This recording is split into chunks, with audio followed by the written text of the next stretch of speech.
करनाल आए और जनता दरबार लगाया। मित्र देखो कि कोरोना में हमको पता है लगातार 3 महीने जो एक प्रकार की जो काम करने का तरीका वो सब बदला है और सोशल डिस्टेंसिंग को ध्यान में रखते हुए प्राय सभी राजनीतिक जो नेता हैं उनको हमने भी अपील की और उन्होंने अपने आप भी उन चीज़ों को पालन किया और क्षेत्र में सीधे प्रत्यक्ष न घूम करके सारे हमारे जो कार्यक्रम हैं वो चाहे वीडियो कॉन्फ्रेंस से, चाहे जूम से, चाहे टेलीफोन से, पत्र व्यवहार से, ये सब चले। लेकिन अब थोड़ा थोड़ा जो कार्यक्रम है वो सबका बनने लग गया है। आज लॉकडाउन के ख़त्म होने के बाद अब जो अनलॉक पीरियड चल रहा है इसमें पहले एक दिन में आया था करनाल, आज मेरा दूसरा ये राउंड है। इस समय ये सोचा गया कि कुछ जो बहुत से समय से ग्रीवेंसेस लोगों की हैं पेंडिंग, उनका एक जनता दरबार लगाया जाए। सामान्यतया जो डिस्ट्रिक्ट ग्रीवेंसेस कमेटी होती हैं उसमें 15, 18, 20 इतनी ही ग्रीवेंसेस सुनी जाती हैं, लेकिन आज हमने एडमिनिस्ट्रेशन को डीसी महोदय को कहा था कि भी 100 ग्रीवेंसेस मैं ज़रूर सुनूंगा चाहे कितना ही समय लगे।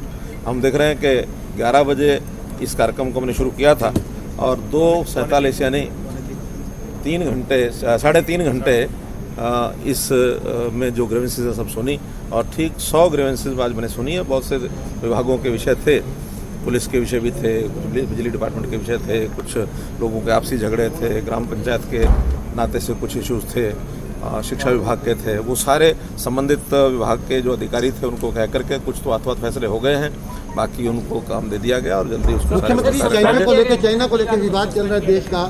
एक अधिकारी जो आज जिसको होना चाहिए था यहाँ पर कौन सा विभाग का डिस्ट्रिक्ट एम्प्लॉयमेंट जो ऑफिसर है, क्योंकि एम्प्लॉयमेंट संबंधी बहुत सी ऐसी कंप्लेंट्स हमको मिलती हैं जिसका हाथ हमको जानकारी चाहिए होती है, वो यहाँ उपस्थित नहीं हुआ, होना चाहिए था।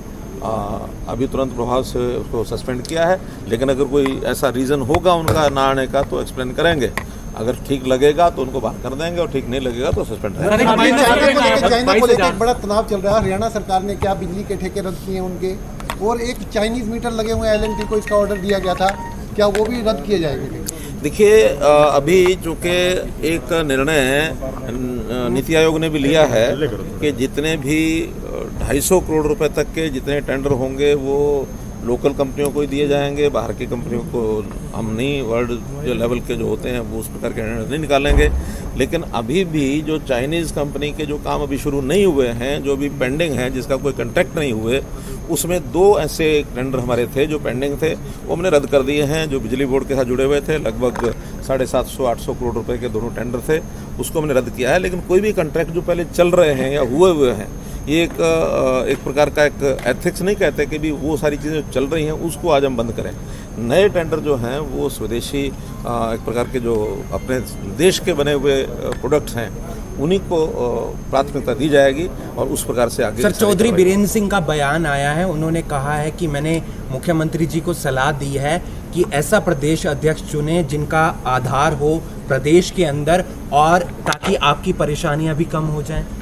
देखिए सलाह देने वाले लोग तो बहुत लोग आ सकते हैं, आप भी सलाह दे सकते हैं, और जहाँ कहीं सलाह देनी हमने भी सलाह देनी है, क्योंकि ये नियुक्ति का काम हमारा राष्ट्रीय जो नेतृत्व है वो करता है, हमने भी करनी नहीं होती हैं। ये परामर्श चलते रहते हैं, उस परामर्श में संगठन के रूप में अच्छे से अच्छे लोग आगे बढ़ें, ये हमारी नीति रही, आगे भी उनकी बात रखेंगे आप आगे। अभिभावकों को मैसेज डाल रहे हैं, फीस ना दी गई तो बच्चों के नाम काट दिए जाएंगे, उस विषय पर आप क्या कहना चाहेंगे? डिपार्टमेंट के संज्ञान में सारा विषय है और वो इस पर बैठ करके विचार करेंगे, क्योंकि कोरोना के पीरियड में कई प्रकार के इश्यूज आए हैं।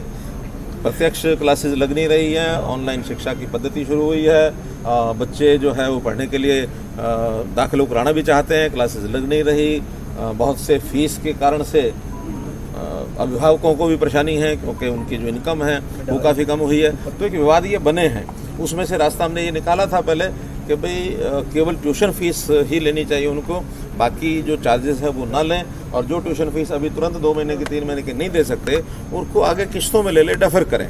लेकिन ट्यूशन फीस तक लेने की बात हमने कही थी, बाकी चार्जेस के लिए मना किया था, ताकि दोनों तरफ ये सावधानी बरती जाए। अब बहुत से बच्चे सरकारी स्कूलों में आ रहे हैं और वहाँ जो कि SLC अगर वो लेते हैं तो उनके ऊपर सारे चार्जेस वो लेने की इच्छा रहती है उनकी, फिर भी इसमें बीच का कोई रास्ता निकालेंगे ताकि एसएलसी उनको मिल भी जाए और फीस भी उनको उतनी देनी पड़े जितना वो बर्दाश्त कर आरोप लग रहे हैं। इंस्पेक्टर खाद्यान्न पूर्ति विभाग के इंस्पेक्टर हैं, उनके ऊपर 3 से 4 रुपए किलो का जो है गेहूं कट्टों पर जो है आरोप लग रहे हैं कि जो वो रिश्वत ले रहे हैं सर। काफी आरोप आ रहे हैं। कुछ शिकायतें हमको मिली हैं, लेकिन उन शिकायतों को कितनी सच हैं कितनी नहीं है उसके ऊपर एक संज्ञान लिया जाएगा। 1-2 जगह पर हमने एक्शन लिए भी हैं। डीएफएससी एक के खिलाफ भी कार्रवाई हुई है, 2-3 इंस्पेक्टर के खिलाफ भी हमने की है। 4 इंस्पेक्टर तो दक्षिण हरियाणा के अंदर उनको सस्पेंड भी किया गया है, जहां कहीं सरसों की खरीद के अंदर कुछ मामले ध्यान में आए हैं। लेकिन ये जो छोट-छोट घटनाएं हैं, इन सब का संज्ञान लेते हुए भ्रष्टाचार के विरोध में जो कुछ हमारे संज्ञान में चीज आएगी उसका सख्त टीचर्स को लेकर क्या स्टैंड है सर सरकार का? पीटीआई टीचर्स को लेकर sir Nising block Nising BDPO पे 25% मांगने के आरोप लगे हैं और सभी सरपंचों ने उसके खिलाफ लिख के भी दे दिया है और एसडीएम साहब ने इंक्वायरी सबके पास भेज दिया। सर उसके ऊपर क्या कहना है आपका? एसडीएम साहब की इंक्वायरी मुख्यमंत्री जी इंक्वायरी ये करा रहे हैं और जो तथ्य पाए जाएंगे पीटीआई टीचर्स को लेकर आपका क्या स्टैंड है सर? की दवा निकालने क्या हरियाणा सरकार परमिट करने जा रही है? देखिए ऐसा कुछ नहीं है। ये सब जो हमारे आईसीएमआर की ओर से जितनी चीज़ें क्लियर होती हैं, जो वहाँ से डायरेक्शन मिलती हैं, उसी के हिसाब से। कोरोना एक ऐसा विषय है जो हम अपनी ओर से कोई चीज़ डिसाइड नहीं कर सकते। आयुष मंत्रालय डबल सोच रहा है जी, पुनर्विचार कर रहा है, सुनने में है जी। मेरा कहना कि भी आयुष मंत्रालय के विषय में नहीं है। आयुष मंत्रालय की भी कोई रिकमेंडेशन होगी तो पहले आईसीएमआर में जाएगी और आईसीएमआर जो निर्णय देंगे उसके हिसाब से। पीटीआई टीचर्स को लेकर क्या स्टैंड है? पीटीआई टीचर्स का फैसला ये सुप्रीम कोर्ट का फैसला है। भर्ती कांग्रेस सरकार के समय की है। 2012 कांग्रेस के समय में ही हाई कोर्ट ने इस भर्ती के खिलाफ डिसीजन दे दिया था। बाद में ये चलते चलते सुप्रीम कोर्ट में गया है। हमने तो 5-5.5 साल में जब तक सुप्रीम कोर्ट में विषय था कोई इसके ऊपर संज्ञान नहीं लिया। अब सुप्रीम कोर्ट ने चूंकि एक पद्धति तय कर दी कि इनको ये यानी नौकरी में नहीं है, इनकी नौकरी को ही रद्द कर दिया, तो इसकी नई भर्ती उसमें एक प्रोसीजर दे दिया उन्होंने कि इन्हीं लोगों को बुला करके एग्ज़ाम लिया जाए, उन्हीं का इंटरव्यू लिया जाए और जो योग्यता के आधार के ऊपर जो लोग काबिल हैं उनको नौकरी दी जाए, उससे बाहर। हरियाणा रोडवेज की बसेस कब तक शुरू हो जाएगी सोशल डिस्टेंसिंग के माध्यम से? क्योंकि 2 महीने से लगातार जो टूरिस्ट बस हैं, प्राइवेट बसेज हैं, वो लगातार जो है आरटीओ विभाग के साथ मिलीभगत की बसेस चला रहे हैं और 3-3 हज़ार रुपये किराया उन प्रवासी मजदूरों से लिया जा रहा है जो खेतों में इस समय काम करने आ रहे हैं। बिल्कुल ऐसी कोई शिकायत हमारे पास नहीं आई है। करनाल में जो शिकायत मिल रही है वो शिकायत की हम कार्रवाई करेंगे। ऐसी कोई शिकायत होगी तो ऐसा कोई विषय नहीं आएगा। जो इंटरनल ट्रैफिक जितना भी है वो सारा हमारी रोडवेज की बसों में जैसे जैसे डिमांड बढ़ेगी, जितनी चल रही हैं उसमें और ज़रूरत आएगी तो और बढ़ाएंगे।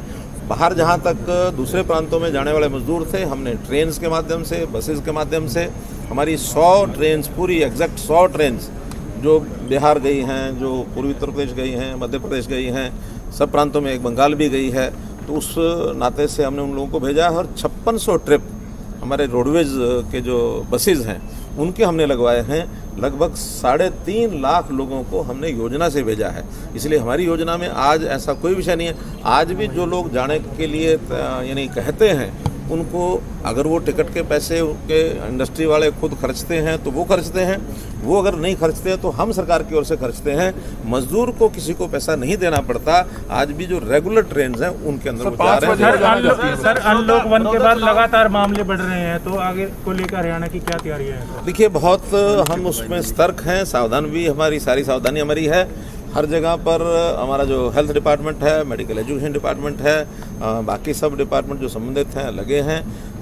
थोड़ा कठिनाई हमको आ रही है दिल्ली के आसपास के जो ज़िले हैं, गुरुग्राम है, फरीदाबाद है, सोनीपत है, रोहतक है, झज्जर है, उन ज़िलों में केसेस कंपैरेटिवली ज़्यादा आ रहे हैं और उसमें भी जानकारियाँ ये मिल रही हैं कि वो सारे केसेस ऐसे हैं जिनके संबंध दिल्ली से ज़्यादा हैं।